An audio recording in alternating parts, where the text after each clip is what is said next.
Assalamualaikum warahmatullahi wabarakatuh. Pada kesempatan kali ini saya akan menyampaikan artikel saya yang berjudul Pengembangan Kewirausahaan untuk Meningkatkan Jiwa Wirausaha Remaja Masjid.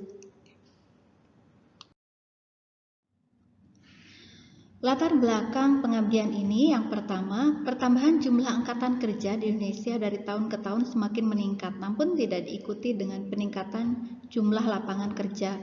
Ketidakseimbangan tersebut menyebabkan permasalahan pengangguran, dan di antara pengangguran tersebut adalah generasi muda yang sebenarnya dia produktif ya. Dia sebenarnya bisa melakukan hal produktif, tidak hanya bergantung pada sektor formal, tapi sebenarnya sektor informal menjanjikan juga, diantaranya dengan wirausaha. Kemudian yang kedua, masa pandemi seperti sekarang ini, remaja banyak menghabiskan waktu di rumah. Kegiatan keagamaan di masjid biasanya berkurang, kemudian kegiatan yang lainnya itu juga banyak yang dibatasi.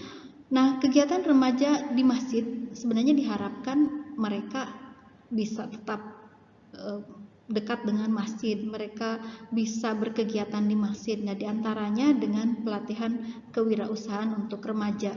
Nah, tentu saja dengan memperhatikan protokol kesehatan. Sasaran utama dalam kegiatan pelatihan kewirausahaan ini adalah remaja masjid yang memiliki potensi untuk mulai usaha baru. Nah, tumbuhnya banyak usaha baru di kalangan remaja diharapkan dapat memberikan manfaat bagi masyarakat sekitar. Maka manfaat tersebut dapat berwujud manfaat finansial maupun manfaat non-finansial. Manfaat finansial dari kewirausahaan atau pelatihan kewirausahaan dapat berupa kemandirian ekonomi yang diperoleh dalam menjalankan usaha, sedangkan manfaat non-finansial berupa tumbuhnya mental yang tangguh, pantang menyerah dalam menghadapi kesulitan hidup, menjauhkan diri dari pergaulan dan salah, dan pemanfaatan waktu untuk kegiatan yang positif dan produktif. Tujuan pelatihan kewirausahaan untuk remaja masjid, yang pertama tumbuhnya jiwa kewirausahaan, kemudian yang kedua menggali ide bisnis kreatif, yang ketiga meningkatkan kemampuan untuk merencanakan bisnis, yang keempat meningkatkan kemampuan dalam pembuatan konten promosi yang kreatif, kemudian yang terakhir memberikan pengalaman dalam berwirausaha. Metode yang dipergunakan dalam pelatihan kewirausahaan berupa ceramah, diskusi, dan praktek wirausaha. Untuk mengasah pengetahuan remaja masjid, di sini peserta diberikan motivasi untuk berwirausaha, kemudian peserta diberikan pengetahuan tentang bagaimana membuat rencana bisnis dan bagaimana mengelola usaha. Kemudian untuk aspek skill atau keterampilannya, peserta diberikan penugasan membuat bisnis plan dengan bisnis model kanvas. Kami sengaja membuat modelnya yang sederhana ya, tapi itu komprehensif, yaitu dengan bisnis model kanvas. Jadi hanya dengan satu lembar kertas, tapi bisa mendeskripsikan bagaimana model tersebut akan dijalankan. Kemudian peserta diberikan materi cara pembuatan konten untuk pemasaran online dengan Canva dan KineMaster. Kemudian untuk aspek attitude ya, atau sikap, peserta melakukan presentasi dan diskusi tentang rencana bisnisnya. Kemudian peserta melakukan praktek bisnis. Berikut ini pelaksanaan kegiatan pengabdian, yaitu pelatihan kewirausahaan dan perencanaan bisnis. Yang pertama, pelatihan kewirausahaan dengan pemateri Bapak Andromeda Sindoro. Beliau adalah entrepreneur milenial yang sudah sukses mengembangkan bisnis es krim. Materinya luar biasa. Beliau menjelaskan tentang tip-tip bagaimana sukses berwirausaha, termasuk bagaimana mengelola ya masalah atau kendala yang biasanya dihadapi oleh startup. Kemudian yang berikutnya yaitu dari tim pengabdian sendiri, yaitu menyampaikan materi tentang perencanaan bisnis, bagaimana membuat rencana bisnis.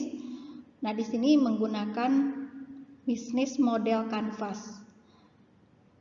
Model ini sederhana sekali, jadi dengan menggunakan satu lembar kertas bisa mendeskripsikan bagaimana model bisnis tersebut dijalankan. Pelatihan berikutnya yaitu pelatihan konten online marketing. Untuk materi ini saya kira buat anak-anak milenial bukan hal yang baru ya, karena setiap saat mereka selalu dengan gadget, akrab dengan gadget, dengan HP-nya. Nah, tapi bagaimana mereka memanfaatkan HP atau gadgetnya untuk hal-hal yang manfaat. Nah, diantaranya bisa menggunakan KineMaster untuk membuat konten di Instagram, atau misalnya label menggunakan Canva misalnya. Hal-hal yang sederhana itu bisa menjadi menarik, misalnya ketika kita kemas kemudian kita posting di Instagram misalnya untuk media promosi. Nah, dari kegiatan tersebut ada 10 Instagram yang sudah dibuat dengan kontennya masing-masing, dan diharapkan Instagram tersebut menjadi media promosi dan itu akan efektif kalau konten dari Instagram tersebut menarik.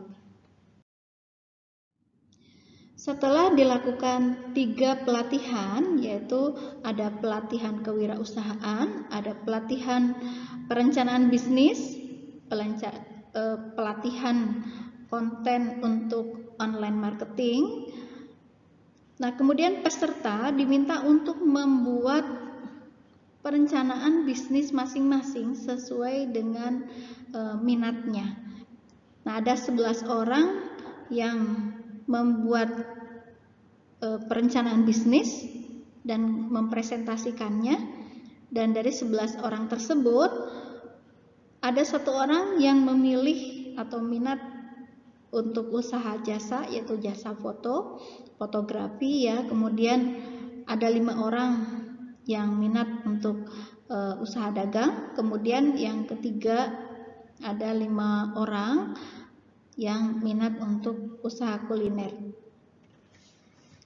Nah, presentasi dilakukan untuk menilai sejauh mana kemampuan mereka dalam pembuatan ide bisnisnya ya, untuk membuat perencanaan bisnis sekaligus melatih kemampuan peserta dalam berkomunikasi. Nah, saya kira ini merupakan hal penting kalau menjadi entrepreneur. Kita harus bisa menyampaikan ide bisnis, kemudian untuk meyakinkan bahwa bisnis tersebut memang layak dijalankan. Dari 11 orang yang presentasi, kemudian dari peserta memberikan masukan untuk menyempurnakan dan sekaligus memberikan masukan untuk konten promosi online-nya. Dari keseluruhan kegiatan pengabdian yang dilaksanakan berdasarkan evaluasi knowledge, skill, dan attitude menunjukkan ada peningkatan yang signifikan.